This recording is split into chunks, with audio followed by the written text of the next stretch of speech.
Okay, topic है जी excelling through disabilities. अच्छा, आप लोगों ने काफी डिसेबल लोगों को देखा होगा, they have made a very good progress in life. Nick का नाम है, he was like totally disabled without legs and arms. Yes, आपको लगता है कि उसकी एक डिसेबिलिटी थी जिसको उसने यूज किया अपने करियर की प्रोग्रेशन को अचीव करने के लिए? यस, निक जो है उसकी जो डिस्कशंस हैं, उसकी जो स्पीचेस हैं, वो बहुत मोटिवेशनल स्पीकर है इस time all over the world, very known person. उस तरह की स्पीचेस लाइफ में और बहुत ज्यादा लोग दे रहे हैं। वो जो वर्ड्स कह रहा है, they are not kind like exceptions, वही बातें जो और बहुत ज्यादा दुनिया में लोग कर रहे हैं। लेकिन उसके वर्ड्स की इंपॉर्टेंस इसलिए बढ़ रही है because he is physically disable. तो जब हम कह रहे हैं ना कि एक्सेल थ्रू डिसेबिलिटी, तो इसका मतलब है कि अगर आप में डिसेबिलिटीज हैं तो उनको ओवरकम करने की प्रॉबेबली जरूरत नहीं है, आप उनके थ्रू एक्सेल करें, आगे बढ़े। क्योंकि मैं जो आज के टॉपिक में डिस्कशन करने के लिए जा रहा हूं, that is going to be kind of a permanent paradigm shift. Paradigm एक लेंस होता है जिसके through we look at the world, we try to make sense of the events or the world, and then we shape up our behaviors toward a certain event or a situation.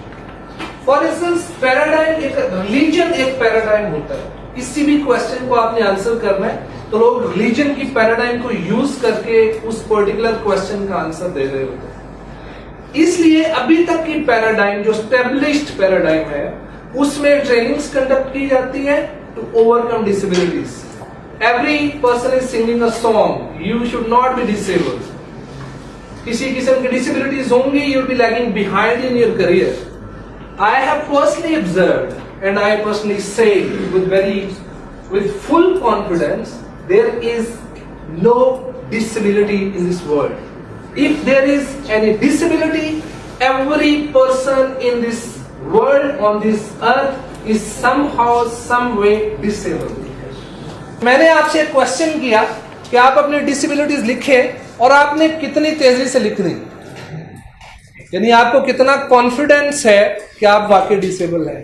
पहले तो मुझे ये बताइएगा कि आपको कैसे पता चला कि जो आपने लिखा है ये आपकी डिसेबिलिटीज है। आप इसको बहुत सोच के आंसर कीजिएगा कि आपको कब और कैसे पता चला कि ये वाकई आपकी डिसेबिलिटीज है। जी, प्रोफेशनल ग्रोथ के अंदर बहुत सारे मौके ऐसे आए जिसमें ये फीलिंग आई कि अगर मैं सोशल होता, ठीक है, कम्युनिकेटिव होता, लोगों के साथ एक ओपन एंड कम्युनिकेशन रहता, तो I could be in a better position. अब मेरा आपसे सवाल है, क्या आपने लाइफ में अपने करियर में बहुत सक्सेसफुल लोग आज तक कोई ऐसा नहीं देखा जो एंटी सोशल था? कम देखा है, सही।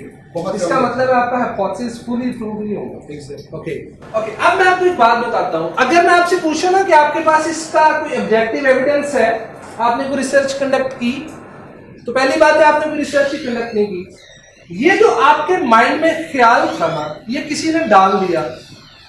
अब मैं आपको एविडेंसेस लाइफ में दे सकता हूं इस बात के कि ये जितनी डिसेबिलिटीज आपने लिखी हुई है, इन्हीं डिसेबिलिटीज की बेस के ऊपर लोगों ने अपनी सक्सेस को अचीव किया हुआ। एंजाइटी की आपने बात की, अभी ADHD के ऊपर रिसर्च हो रही है साइकोलॉजी के ऊपर कि वो लोग जो अटेंशन डेफिसिट और हाइपर एक्टिव सिम्टम्स के होल्डर होते हैं, उनको प्रॉब्लम होता है, वो हाइपर एक्टिव होते हैं और वो बहुत देर तक किसी चीज के ऊपर फोकस नहीं कर पाते। तो उनके सबसे ज्यादा इस तरह के जो लोग थे वो स्ट्रगल कर रहे थे अपनी जॉब्स में, लेकिन अब रिसर्च ने ये बताया कि वो सबसे ज्यादा सक्सेसफुल एंटरप्रेन्योर्स थे। एक बात मैंने लास्ट सेशन में डिस्कस की थी, दैट इज वेरी इंपॉर्टेंट, जो कि मेरे इस पूरे सेशन का मेन थीम है कि ये जो आपकी थॉट्स है ये आपकी है नहीं, ये आपने कहीं से ले ली हुई है without questioning them, without challenging them. एक साहब थे, वो अपने किसी रिलीजियस स्कॉलर कह रहे हैं गुरु के पास गए कि जी मुझे सक्सेस नहीं मिलती, और उसने कहा कि जी सक्सेस का फॉर्मूला बड़ा ही सिंपल है, आप मुझे कुछ पैसे पे करें and I would give you a recipe और सीक्रेट दूंगा। उसने कहा जी ठीक है, वी पेड। उसने कहा आप अपने घर के पीछे जाएं, जो आपके पीछे बैकयार्ड है उसको आप जो डिग आउट करना शुरू कर दें, तो वहां पे आपको सक्सेस जो है वो 10-15 फीट के बाद जो है वो मिल जाएगी। उसने कहा ठीक है, इज दैट सिंपल? उसने कहा बिल्कुल, दिस इज वेरी सिंपल। वो बंदा जाने लगा तो उसने कहा हाँ, लेकिन एक बात का ख्याल रखना कि जब आप डिगिंग कर रहे होंगे ना, आपके दिमाग में मंकी का ख्याल नहीं आना चाहिए। उसने कहा इतनी सिंपल सी बात? उसने कहा यस। वो गया, जाके उसने जब डिगिंग शुरू की, खोदना जमीन को शुरू किया ना, तो सोचने लगा कि यार ये ना हो कि मेरे दिमाग में मंकी का ख्याल आए। उसने अपने दिमाग से उसको झटकना शुरू कर दिया। अब जितना वो उसको झटकने की कोशिश कर रहा था, मंकी का ख्याल बार बार उसके दिमाग में आ रहा था। कॉन्शियस हो चुका था, सारी रात खोदता भी रहा और मंकी के ख्याल से लड़ता भी रहा, कुछ भी नहीं निकला। नेक्स्ट डे वापस गुरु के पास गया, उसने कहा कि कुछ भी नहीं निकला। उसने कहा तुम्हें मैंने एक उसकी जो है वो प्रिकॉशन बताई थी, क्या तुमने उसको फॉलो किया? तो उसने कहा जी नहीं, मंकी का ख्याल तो आता है। उसने कहा वही एक तो उसकी जो है वो कंडीशन थी वो फुलफिल नहीं हुई। बेचारा चला गया, रात को लेटा, रिफ्लेक्ट किया, नेक्स्ट डे डंडा लेके आ गया। उसने कहा गुरु मुझे ये बता, मेरे दिमाग में हाथी का ख्याल क्यों नहीं आया? मेरे दिमाग में बंदर इसलिए आता था कि जाते वक्त तूने डाल दिया। तो गुरु ने कहा कि बेटा तुझे समझ आ गई है कि तुझे जिंदगी में कामयाबी क्यों नहीं मिली। इस तरह के हजारों बंदर तूने अपने दिमाग में पाले हुए।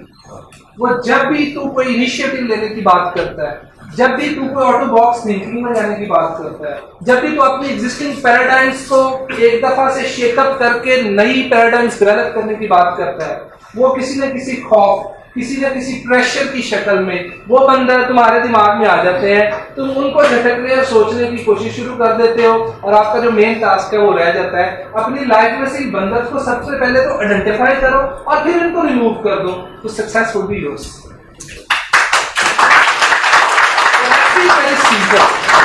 अब आप लोगों ने बगैर मेरी बात को प्रोब किए हुए, इन्वेस्टिगेट किए हुए, अपने ही रेट्रोस्पेक्टिव टर्म्स में सोचते हुए आपने फॉरेन डिसेबिलिटीज लिख दी।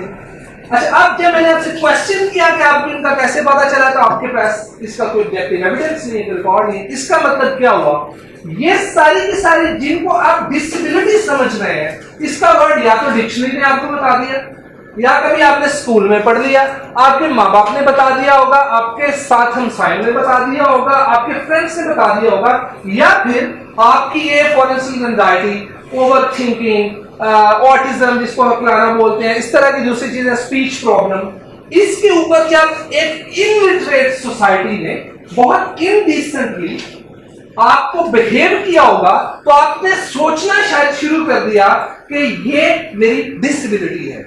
अब अगर एक पढ़ा लिखा बंदा किसी एक इलिटरेट जो है वो सोसाइटी में चला जाए, तो क्या वो जाके जो पढ़े होने के नाते डिसेंट वहां पे एक्शंस कर रहा होगा और जो थॉट्स वहां पे स्प्रेड आउट कर रहा होगा, अगर वो मेजॉरिटी ऑफ इलिटरेट पीपल उसको मजाक उड़ाना शुरू कर दें और उसको रिजेक्ट करना शुरू कर दें, तो डज इट मीन कि that person should start thinking I am disable और आई एम goof?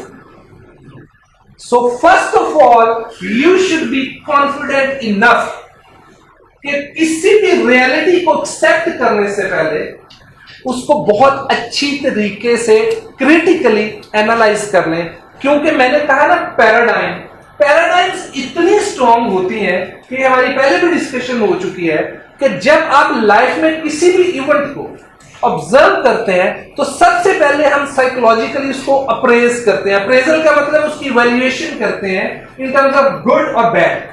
अब अगर एक ही मैं आपको क्रिटिकली फीडबैक दे रहा हूं, आपने एक डॉक्यूमेंट मुझे सबमिट करवाया और मैंने उसको बहुत क्रिटिकली इवैल्यूएट करके आपको वापस कर दिया, दो तरह के लोग जनरली हो सकते हैं। एक समझेंगे यार मैंने इतनी एफर्ट्स की थी, इसने तो सारी की सारी जो रिजेक्ट कर दिया, मुझे 2 मार्क्स दे दिया आउट ऑफ 20 और 10। दूसरा एक बंदा है, वो समझ रहा है कि यार मुझे तो इसमें और काम करने की जरूरत पड़ेगी और मुझे इसने अच्छे मार्क्स नहीं दिए, इसका मतलब है कि मैं वो ड्यू परफॉर्मेंस नहीं दे पाया जो कि मुझे नेक्स्ट लेवल पे जाने के लिए चाहिए थी।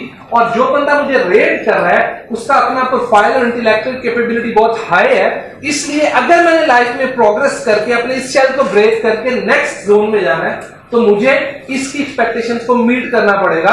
सो this is an opportunity for me to develop my capabilities.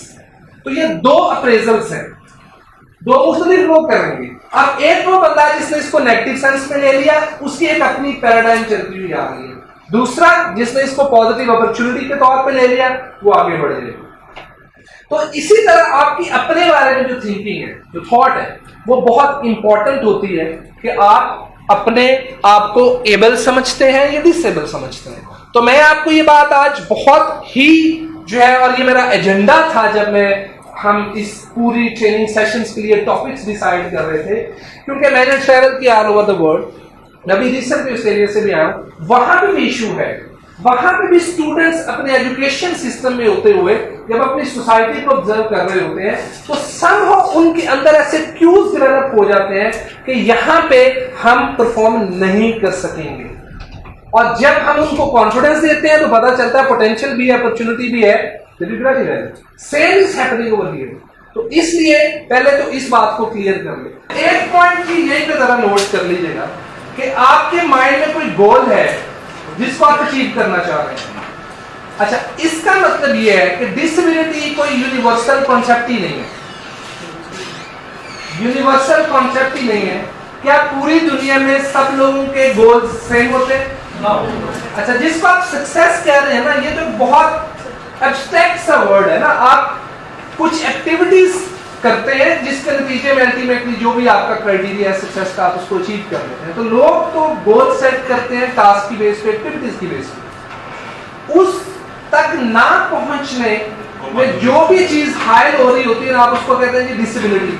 अच्छा, अब यही आपके इस जवाब में फर्दर जितने भी आप लोगों ने क्वेश्चंस पूछे उनका भी आंसर है कि पूरी दुनिया में लोगों के गोल्स और टास्क और इस तरह के क्राइटेरिया सेम नहीं होते। इसका मतलब है कि डिसेबिलिटी यूनिवर्सल कॉन्सेप्ट ही नहीं। अच्छा, यहाँ पे जितने लोग बैठे हुए हैं 60-70, जब मैंने इनसे पूछा तो सब ने लिखा कि हमारी कोई ना कोई डिसेबिलिटी है। तो इसका मतलब है कि इस दुनिया में हर बंदा इन अ वे किसी न किसी फॉर्म में डिसेबल है।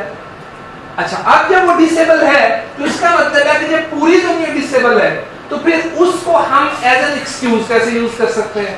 तो उसका कोई एक्सक्यूज ही कोई नहीं। अगर एक डॉक्टर, अब मैं आप क्लैरिफाई करता हूं, एक डॉक्टर जो है क्या वो एक इंजीनियर भी होता है? तो फिर डिसेबिलिटी तो होगी अगर वो नहीं होता।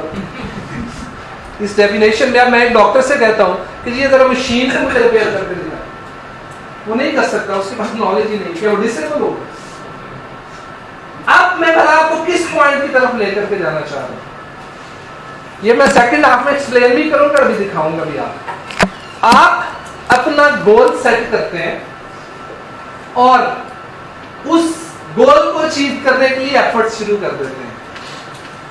दो जगह प्रॉब्लम आ जाती है, या तो आपने गोल गलत सेट कर लिया या आपने अपने रिसोर्सेज गलत गोल को अचीव करने के ऊपर स्पेंड करना शुरू कर दिया। आप इस सिचुएशन को सिर्फ चेंज करके देखिए। जो ही आपके रिसोर्सेज डायरेक्शन चेंज होने से डिफरेंट गोल के ऊपर चले गए तो आपके रिजल्ट्स आना शुरू हो जाएंगे।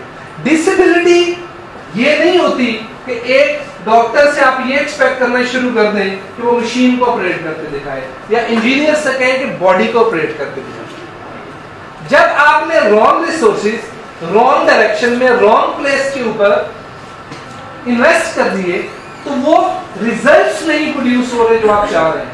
तो ये सिर्फ सिचुएशन और रॉन्ग एलोकेशन ऑफ रिसोर्सेज है, जस्ट इसमें डिसेबिलिटी कोई नहीं। ना तो रिसोर्सेज डिसेबल है ना गोल डिसेबल। दरमियान में जो आप प्रोसेस फॉलो कर रहे हैं उसने बेसिकली आपको रोक दिया, जिसको सोसाइटी ने कहना शुरू कर दिया कि डिसेबिलिटी है। फॉर इंस्टेंस फिजिकल डिसेबिलिटीज के ऊपर आ जाते हैं। लोगों से बहुत फॉर इंस्टेंस सोशली बोला नहीं जाता। इस वर्ल्ड में कितने ऐसे प्रोफेशंस हैं जहां पे आपको पब्लिक स्पीकिंग की जरूरत नहीं पड़ती है कि नहीं? अच्छा, अब इशू ये है कि जब आप अपने करियर चूज कर रहे थे या अपने एकेडमिक जो है वो डिसिप्लिन्स को चूज कर रहे थे, तो क्या आपको तब पता था कि आपका पोटेंशियल क्या है, आपकी स्ट्रेंथ्स क्या है? अब आपने उनको जाने बगैर कुछ ऑप्ट कर लिया, अब सारी चीजें गलत डायरेक्शन में चल रही हैं और सोसाइटी ने और इर्द गिर्द की चीजों से आपको ऐसे क्यूज मिल रहे थे कि अगर ऐसा हो जाए तो ये डिसेबिलिटी होती है और आपने उसको मान लिया। तो there is no as such disability point. आप सिर्फ प्लेग्राउंड चेंज करें। अगर आप गलत प्लेग्राउंड के ऊपर खेलते रहेंगे आप कभी भी अचीव भी नहीं कर सकेंगे। इसीलिए जितने भी स्ट्रेटेजिक थिंकर्स हैं वो कहते हैं don't deal with people, only deal with the situations. कभी भी लोगों को कंट्रोल करने की कोशिश ना करें, हमेशा सिचुएशन को कंट्रोल करने की कोशिश करें, क्योंकि लोगों की स्ट्रिंग्स उस सिचुएशन के हाथ में होती हैं। अगर आप इतने कॉन्फिडेंटली आज तक अपनी डिसेबिलिटीज को डिसेबिलिटी मान के इस एज सेगमेंट तक पहुंच चुके हैं तो आप इमेजिन करें कि वो सिचुएशन जिनसे आप गुजरे और जिन्होंने आपको इस चीज का यकीन दिलवा दिया कि आप में ये डिसेबिलिटीज हैं, अगर आप उन पॉइंट्स को, रेफरेंस पॉइंट्स को जो आपकी पैराडाइम्स को डिफाइन करती है, आपकी अपने ही बारे में परसेप्शंस को डिफाइन करती है, अगर आप वहां पे कंट्रोल ले लें और एक्सेस कर लें तो आप तो सारी दुनिया की परसेप्शंस को चेंज करेंगे। और बाय द वे आप सबको पता है कि ब्रांड्स और मार्केटिंग सारी कंपनीज यही काम कर रही है।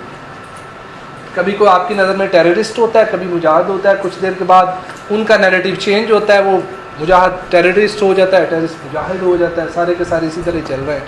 आप हो सकता है कभी किसी से भी ना मिले हो आज तक, तो पैराडाइम शिफ्ट हो रही होती है। इशू ये है कि अब इस पर्सपेक्टिव में जब आपने सोचना ही शुरू किया कि हो सकता है कि आपकी पीछे जो सिलेक्शन ऑफ प्रोफेशन थी, सिलेक्शन ऑफ डिग्री प्रोग्राम था, वो आपकी बेसिकली एबिलिटी से मैच नहीं कर रहा था।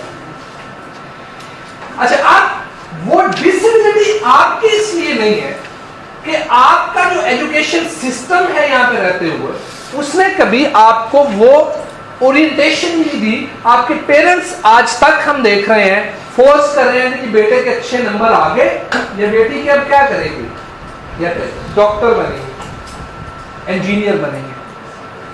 अगर कोई पूछे जी कि आपका बेटा या बेटी तो बहुत अच्छा आर्टिस्ट है, नहीं जी बनाना तो इसको हमने डॉक्टर और इंजीनियर ही है। क्यों? सोशल प्रेशर है। अब आप उसको डाल दें, हो सकता है वो बहुत वहां पे अच्छा परफॉर्म करे, लेकिन अगर आप उसको उसकी प्ले फील्ड में खेलने का मौका देते तो फिर वो लाइफ में, वर्ल्ड में वंडर्स करता या करती। ये जो अचीवर्स हैं जिन्होंने वर्ल्ड में वंडर्स किए हैं, ये कंफ्यूज लोग नहीं थे।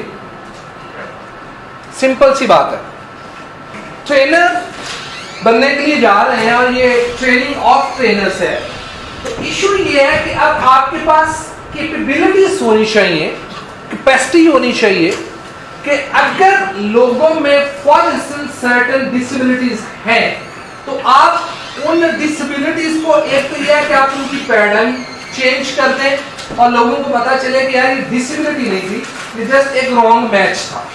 Number one. इन केस लोग स्टक हो जाते हैं अपने प्रोफेशन में, अब उस प्रोफेशन से बाहर नहीं आ पाते, ना ही आ सकते। अब वो समझते हैं कि हमारी इस प्रोफेशन में रहते हुए जो डिसेबिलिटीज हैं, अब इनसे डील कैसे किया जाए। Are you understanding my point? अब आपकी सिचुएशन और प्ले फील्ड को चेंज करना पॉसिबल नहीं है, और ये 90% of the time this is the case, ऐसे होता है। अब इस सिचुएशन को डील कैसे किया जाए? अगेन ट्रेनर्स, एकेडमिक इंस्टीट्यूशंस, बाकी सब जितना भी जो एस्टेब्लिश्ड पैराडाइम है, वो कहेंगे जी you need to develop your competencies और the capabilities, you need to overcome your disabilities. अच्छा, मेरा यहां भी फिर वही पॉइंट है। देखिए, आप किसी भी प्रोफेशन में हैं, आप किसी भी ऑर्गेनाइजेशन में हैं, किसी भी जॉब में हैं, वहां पे जब आप एक्सीलेंस को डिटरमिन कर रहे होते हैं तो उस एक्सीलेंस तक पहुंचने के लिए कभी भी एक रास्ता नहीं होता।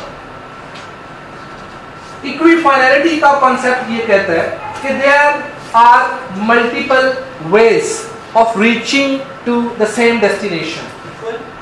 There are multiple ways, equifinality का कॉन्सेप्ट है। देखिए, ये जो हमारी थी ना पिछले 100 से 150 साल तक, इसको हम कहते हैं साइंटिफिक एरा।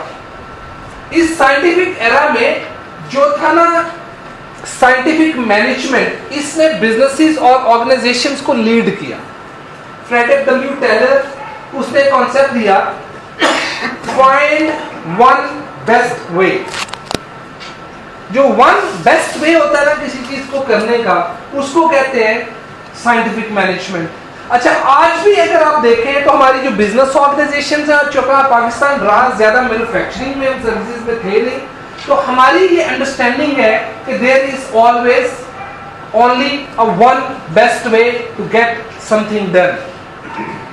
अच्छा, अब आपको ना तो टेलर का पता है, ना ही आपको प्रॉब्लली बहुत ज्यादा लोगों को साइंटिफिक मैनेजमेंट की टर्मिनोलॉजी का पता हो, लेकिन ये पैराडाइम हमारे कल्चर में, सोसाइटी में प्रिवेल कर रही है। हमारी आज की ऑर्गेनाइजेशंस भी ऐसी ही चल रही हैं, और उसके साथ जो ब्यूरोक्रेसी के कॉन्सेप्ट्स उन्होंने दिए थे वेबर वगैरह ने, उसकी बेस के ऊपर ये जो सेफ ऑर्गेनाइजेशन के कल्चर है वो भी आपको नजर आ रहे होते हैं। तो समटाइम हमें पता नहीं होता कि हमारी थॉट्स और हमारे जो बिहेवियर्स हैं, डिसीजन मेकिंग पैटर्न्स हैं, वो कैसे एस्टैब्लिश हुए, लेकिन उसके पीछे रीजन होती है। अब आके वर्ड ने ये आइडेंटिफाई करना शुरू किया कि it is not necessary that there is only one best way. There could be multiple equally best ways to get to your destination. अच्छा, अब इस बात ने लोगों को एक दफा तो घुमा के रख दिया कि वाकई क्या ये मुमकिन है। फिर हमने ऑब्जर्व किया, फिर लोगों ने इसके ऊपर स्टडीज भी की, रिसर्च भी हुई, सारा कुछ करने के बाद लोगों ने इसको एक्नॉलेज किया कि वाकई ही एक इंडस्ट्री में 10 ऑर्गेनाइजेशंस काम कर रही होती हैं। फॉर इंस्टेंस टेलीकम्युनिकेशन की आप बात कर लें, इसमें जो है वो हमारी जो ये सेल फोन में सर्विस प्रोवाइडर कंपनीज हैं, वो बड़ी भी काम कर रही है, यूफोन भी काम कर रही है, वारिद भी था, टेलीनोर भी है, जोंग भी है। क्या ये सारे के सारे किसी एक सर्टेन पाथ को फॉलो करके एक्सीलेंस अचीव कर रहे हैं? हर ऑर्गेनाइजेशन का डिफरेंट कंपैरेटिव एडवांटेज है जो उसने over the period of time establish कर लिया हुआ है। इसका मतलब ये हुआ कि एक ही इंडस्ट्री में रहते हुए ऑर्गेनाइजेशंस के पास मल्टीपल डिफरेंट ऑप्शंस होते हैं जहां पे वो अपनी एक्सीलेंस डेवलप कर लेते हैं। कोई कस्टमर सर्विस पे बहुत अच्छा हो जाता है, कोई सप्लाई चेन में बहुत अच्छा हो जाता है, कोई मार्केटिंग में बहुत अच्छा हो जाता है, कोई सेल में अपना एडवांटेज डेवलप कर पाता है। तो हर ऑर्गेनाइजेशन किसी एक एरिया में अपने आप को इतना स्ट्रॉन्ग डेवलप कर लेती है कि बाकी उसकी जो डिसेबिलिटीज हैं उसका एक सर्टन जो पार्ट है वो उनको नलिफाई करता रहता है, उसका इफेक्ट उन तक नहीं आने देता। अच्छा, अब यूजुअली जो मेरी फर्दर अंडरस्टैंडिंग है इसमें, लोग कहते हैं कि person should be kind of like क्या उसको कहें, एक्सेप्शन। एक्सेप्शन मीन कि जी अगर मैं ये कह रहा हूं कि आप एक एरिया में अच्छे हैं और दूसरे एरिया में अच्छे नहीं हैं, तो लोग आइडली और नॉर्मेटिवली स्पीकिंग कहेंगे कि जी जहां पे आप अच्छे हैं ये तो ठीक है, लेकिन जहां पे नहीं अच्छे इसको भी आप इंप्रूव करके उसी लेवल पे लेकर के आए। मेरा क्वेश्चन ये है, is it realistic, is it possible? अब मैं अगर लोगों को वही एक गलत बात के पीछे लगा दूं तो आप क्या करेंगे? आप जिस चीज में अच्छे हैं वो भी हाथ से जाती रहेंगे। देखिए, रेस में एक बड़ी इंपॉर्टेंट बात है। रेस में आप अगर 10 लोग दौड़ रहे हैं एक रेस में, आपने 10 से नहीं जीतना होता, आपने उस एक से जीतना होता है जो बाकी 8 से तेज दौड़ रहा होता है। ये बात आपको समझ आई? अगर आप भाग रहे हैं तो भागते हुए आपको सिर्फ ये देखना चाहिए कि आपके आगे कौन है या पीछे कौन है, कितने आगे हैं। फॉर इंस्टेंस यहां पे मैं भाग रहा हूं और मेरे आगे एक बंदा है और उसके आगे 6 हैं, मैं उन 6 पे फोकस नहीं मुझे करना चाहिए, मुझे सबसे पहले जो मेरे से आगे है उसके ऊपर फोकस करना चाहिए। जब मैं उसको क्रॉस करूंगा तो फिर जो नेक्स्ट पे होगा फिर मुझे उससे कंपीट करना चाहिए। तो लाइफ में रियलिस्टिक रहना चाहिए। जब हम अनरियलिस्टिक हो जाते हैं, जब हम लाइफ में बहुत ज्यादा चीजें एकदम से अचीव करने की कोशिश शुरू कर देते हैं, तो फिर हमें पता चलता है कि जी हमारे अंदर तो बहुत ज्यादा डिसेबिलिटीज है। अब मेरा आपको इसमें सजेशन भी है, और अगेन आप इसको अप्लाई करें अपनी लाइफ में, अपने करियर में, अपनी जॉब में कैटेगोरिकली। अगर ये प्रूफ थ्योरी नहीं हो तो आपको वन साइडेड ट्रीट दूंगा। आप अपनी जॉब में देखें, 3 से 4 कोर एरियाज होंगे जिसकी बेस पे आपकी परफॉर्मेंस डिटरमिन हो रही है। किसी एक एरिया में अपने आप को स्ट्रॉन्ग करें जहां पे आपकी ऑलरेडी स्ट्रेंथ्स हैं, और इतना स्ट्रॉन्ग कर लें कि वहां पे आपको कोई कंपीट ना कर पाए। बाकियों में एवरेज और थर्ड और फोर्थ में बिलो एवरेज बीच है। ये बहुत रियलिस्टिक मॉडल है। This is what I have observed and seen, और मैंने बहुत क्रिटिकली इसको ऑब्जर्व किया है। Nobody is perfect in this world. आपको एक मैसेज देना चाहता हूं कि when it comes to disabilities, whether that is only your perception or you have developed it as a reality in your life, doesn't matter. Perception और reality बनी जाती है। अगर आपको अभी नहीं लगता है कि जी हमारे अंदर कुछ डिसेबिलिटीज हैं, तो उसको अपनी लाइफ का पार्ट समझ के एक्सेप्ट करें कि हैं। अच्छा, अब उसकी बेस के ऊपर आपने डिसीजन मेकिंग नहीं करनी, अपने आप को अंडरमाइन नहीं करना, क्योंकि जितना आप डिसेबल है उतना मैं भी डिसेबल हूं। तो जब सारे ही डिसेबल हैं तो फिर आपके जो रूल्स ऑफ कंपटीशन है वो इक्वल हो गए, तो बिल्कुल आप उनमें जस्टिस क्रिएट हो गया, क्योंकि सब डिसेबल। इशू ये है कि आपने अपना फोकस किस चीज के ऊपर करना, दो चीजों के ऊपर। एक तो डिसेबिलिटीज जिस तरह मैंने कहा है नहीं, और आपने फोकस करना है अपनी एबिलिटीज के ऊपर। दूसरी बात मेरा इससे भी आगे जाती है कि आपने अपनी डिसेबिलिटीज को भी यूज करके एक्सेल करना है। वो किस तरह करना है? प्लेग्राउंड चेंज करना। आप देखें कि जो आपके अंदर डिसेबिलिटीज हैं वो आपकी जॉब में, आपकी ऑर्गेनाइजेशन में कौन सा ऐसा पॉइंट है जहां पे वो एबिलिटीज, अगर आपने इस पर्सपेक्टिव में रहते हुए ये वीकनेसेस को और स्ट्रेंथ्स को, कन्वर्जन की बात छोड़ दें, रिसोर्स को यूज करना सीखें, तो you will be excelling in your field wherever you are.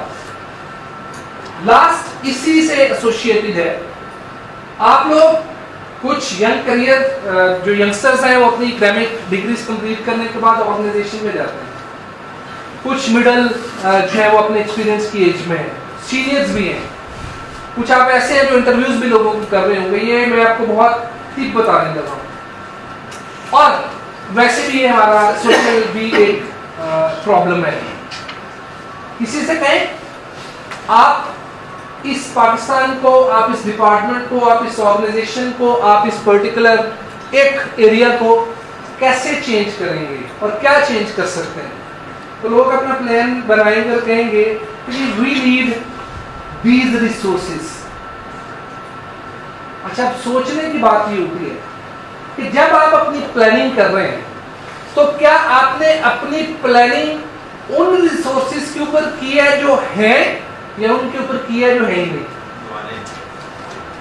वो तो बात की बात है। अब ये आपकी सोचने की एक खास कॉग्निटिव डिसीजन मेकिंग कैपेसिटी है कि क्या आप उस चीज के ऊपर फोकस कर रहे हैं जो आपके इन हैंड है और जो आप कर सकते हैं, या उसके ऊपर फोकस कर रहे हैं जो आपके हाथ में नहीं है और जो आपको पता भी नहीं कि होगी या नहीं होगी।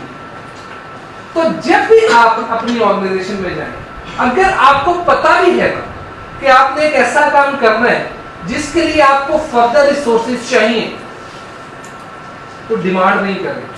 पहले भला क्या करें, अपने उस गोल को अभी होल्ड करने, पहले अपनी टॉप मैनेजमेंट को, पहले अपने बॉस को, पहले अपने एम्प्लॉइज को, व्हाटएवर सराउंडिंग को, जो रिसोर्सेज अवेलेबल हैं उनकी बेस पे कुछ प्रोडक्शन करके दिखाएं। जब प्रोड्यूस हो जाए उसको एज एन एग्जाम्पल और प्रेसिडेंट के तौर पे लेकर के जाएं और उनसे कहें कि this was available, on the basis of this available resource pool I have achieved this particular thing. Now I want to go further. For that thing, I would be needing more resources. अब आप imagine करें कि दो scenario हैं, आपने मुझे higher किया और मैंने पहले दिन प्लान बना के कहा जी मुझे तो इतने पैसे चाहिए, इतना ह्यूमन रिसोर्स चाहिए, सारा कुछ चाहिए। तो आप देख रहे हैं कि यार ये बंदा किस तरह की हमारी बातें कर रहा है। दूसरे सिनेरियो में देखें कि आप मेरे बॉस हैं, मैं आपके पास आता हूं, मैं कहता हूं कि जी आपने मुझे हायर किया है मैंने अभी तक प्लान आउट करके ये रिसोर्सेज को डिफरेंट डायरेक्शन में इनकी कंपोजिशन चेंज की है मैंने, इससे मैंने को 10% इंप्रूवमेंट कर दिया है, 5% कर दिया है, या ये मैंने गोल अचीव कर ली है। अब मैं इस पॉइंट से यहां पे आ गया हूं, अब यहां से मैं इस पॉइंट तक जाना चाह रहा हूं। For that I would be needing some more resources. तो फिर मैनेजमेंट आपकी कैपेसिटी को, आपकी स्ट्रेटेजिक थिंकिंग को, आपकी एबिलिटी टू यूटिलाइज रिसोर्सेज को एक्नॉलेज करते हुए आपको फर्दर रिसोर्सेज देगी। यहां पे लोग कहते हैं कि ऑर्गेनाइजेशंस में गए थे, वहां पे सपोर्ट नहीं है, पॉलिटिक्स।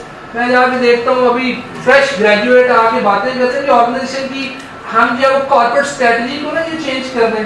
भाई कॉर्पोरेट स्ट्रेटजी की जब आप बात कर रहे होते हैं तो किसी एक चीज का इंपैक्ट 10 डिफरेंट एरियाज में जा रहा होता है ऑर्गेनाइजेशन में। आपको उन एरियाज का भी पता नहीं होता, आप एक जगह पे चेंज सजेस्ट कर देते हैं। जो ऊपर स्ट्रेटेजिक थिंकर बैठा होता है उसको पता होता है कि अगर मैंने इस एरिया में इसके कहने पे इंटरवेंशन की, डेफिनेटली इसमें इंप्रूवमेंट हो जाएगी, लेकिन मेरे बाकी 8 एरियाज की परफॉर्मेंस नीचे आ गई। This is called systems thinking.